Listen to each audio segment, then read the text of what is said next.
আসসালামু আলাইকুম। আজকে আমরা বানাবো আমের খাট্টা। এই যে আমার কাছে কয়েকটা কাঁচা আম আছে।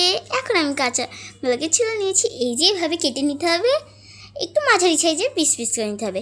এবার আমি ধরে নিলাম চুলা, তারপরে দিয়ে দিলাম একটা কড়াইতে দিয়ে দিতে হবে পানি, পরিমাণ মতো পানি।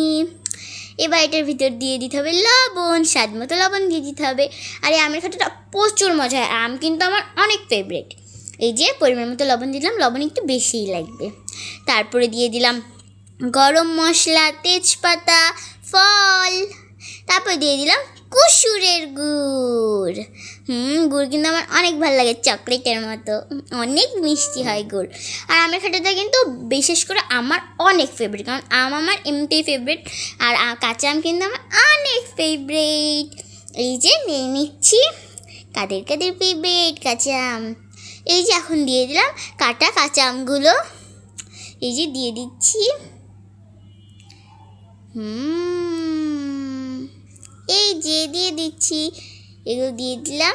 এবার আবার দিয়ে দিব একটু ছোটো কড়াই, তাতে দিয়ে দিতে হবে পরিমাণ মতো সরিষার তেল। একটু বেশি দিয়ে দিতে হবে, কারণ এটা আমরা বাগার দিব। তারপর দিয়ে দিলাম রসুন কুচি। এই যে দিয়ে দিলাম রসুন কুচি। তারপরে দিয়ে দিতে হবে কিন্তু আমাদের শুকনো মরিচ। এই যে রসুনটা একটু ভাজা ভাজা হতে হবে, একটু ভাজা ভাজা হয়ে গেলে, বাদামি বাদামি হয়ে গেলেই দিয়ে দিতে হবে শুকনো মরিচ। গোটা শুকনো মরিচটাকে ভেঙে তারপরে দিয়ে দিতে হবে লাল লাল শুকনো মরিচ। আর এই খাটাটা কিন্তু অতটা ঝালও হয় না বেশি মরিচ দিলে। আমি অতটা বেশি মরিচও দিই না, কারণ আমার ঝাল অতটা পছন্দ না। ভালো লাগে কিন্তু বেশি ঝাল খেতে পারি না।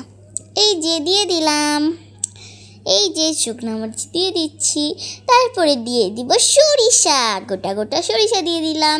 তারপরে এগুলোকে ভালোভাবে লাল লাল করে ভেজে নিতে হবে। এই যে আমি একটু ফু দিয়ে দিলাম যাতে ভালোভাবে আগুনটা জ্বলে যায়। এই যে আমি রান্না করছি, এই যে লাল লাল হয়ে এসেছে। এইবার এখান থেকে ওই আমের রসটা 1 চামচ দিয়ে দিতে হবে। এই যে দিয়ে দিলাম। এবার পুরোটা এটার ভিতরে দিয়ে দিতে হবে। এই যে বাগার হয়ে গিয়েছে। এবার চুলায় কমপক্ষে 10 মিনিট রেখে এই খাটাটা আমরা নামিয়ে ফেলবো। আমার তো এখনই খেতে মন চাচ্ছে। অনেক মজা হবে কিন্তু এটা। সব কিছু পরিমাণ মতো দিয়েছি তো? হ্যাঁ দিয়েছি। অনেক ইয়াম্মি।